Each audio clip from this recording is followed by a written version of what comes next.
We, as a nation, are obsessed with perfectionism, especially when it comes to our diets. You must eat 100 milligrams of this molecule and 15 grams of that one, the government tells us. Eating this vitamin may let you live longer, the food companies tell us. We can give you the perfect diet down to the numbers, food scientists tell us. Is there an optimal combination of all chemicals that can give us the best health? Maybe. Will we ever figure it out? Probably not. For decades, we've been living on the crutch of nutritionism. We look at foods as the sum of their parts rather than what they are. A carrot is a carrot.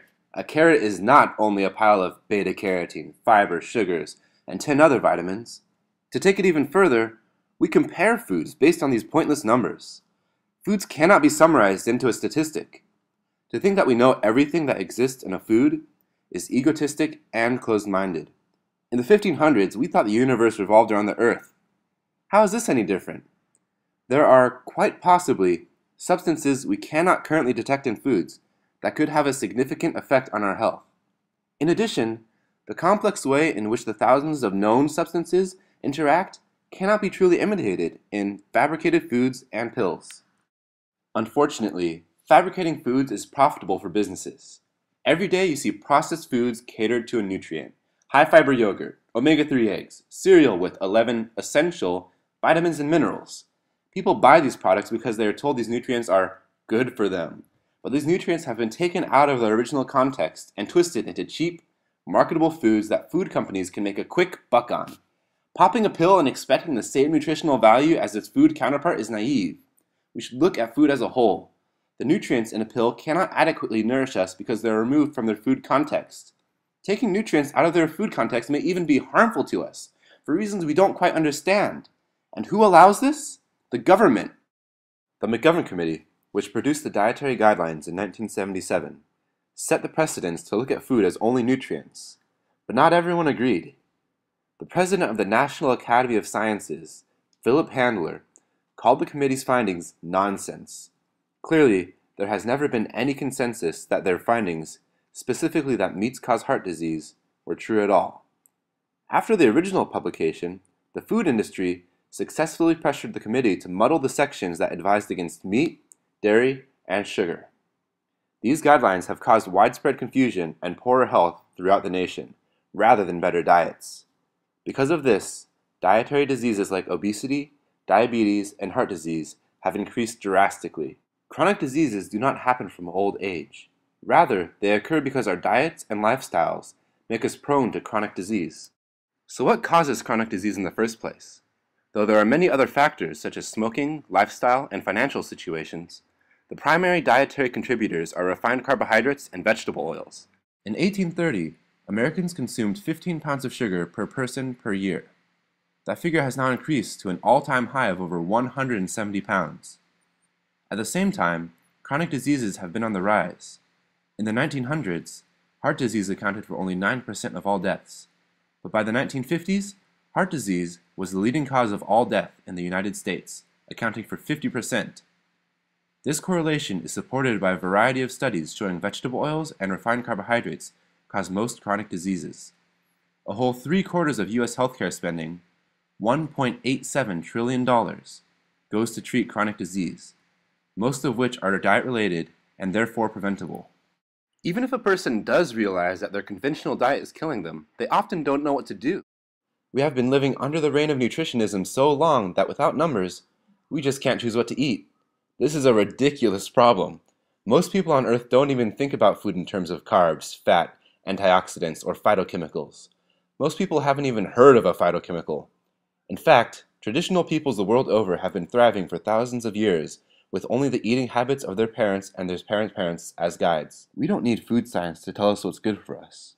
Many times, food science can be misguiding or even wrong. Myth A. A food is nothing more than a cocktail of nutrients. We eat food, not nutrients. Science does not truly understand how food interacts with the body. A food has more effects than the sum of its nutrients.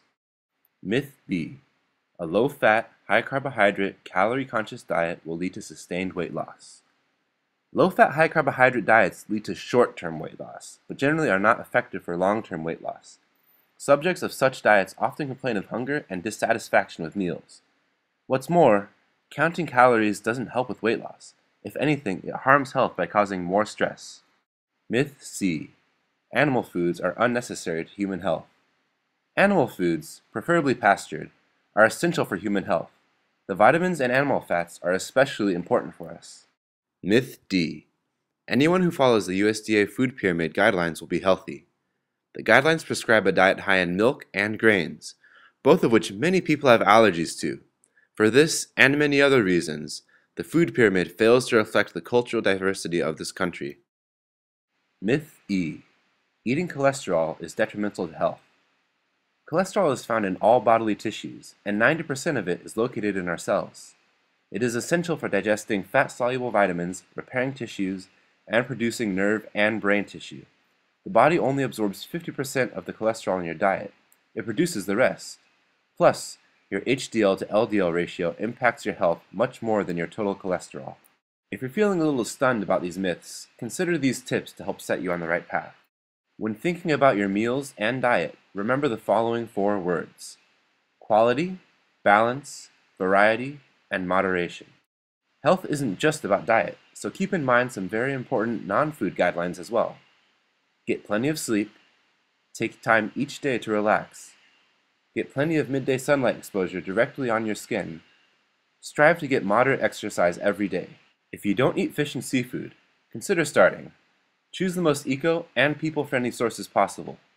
Seafood contain many important nutrients that are critical to our health. Eat smaller fish and shellfish to avoid toxins like mercury. To find out what fishes are best to eat, Google Seafood Watch. With grains, legumes, nuts, and especially wheat, make sure to soak, sprout, or ferment them to maximize digestibility. Also consider getting checked out for wheat intolerance. Incorporate fermented foods, used for millennia by traditional cultures, into your diets. They contain unique nutrients that boost your immune system, fight cancer, and build your body. Tasty examples include kimchi, aged cheese, sauerkraut, tempeh, miso, yogurt, and kefir.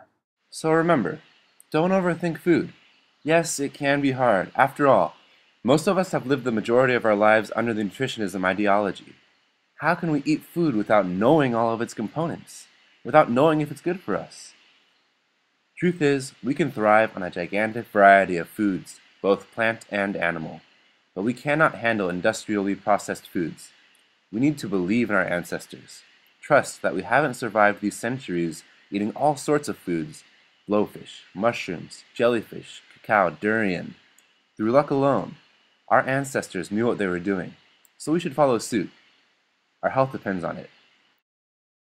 On a final note, this new food pyramid came out just after we finished production. It's the same thing as a pyramid, except it's in a different shape to make it look more like a plate of food would. Thanks for watching.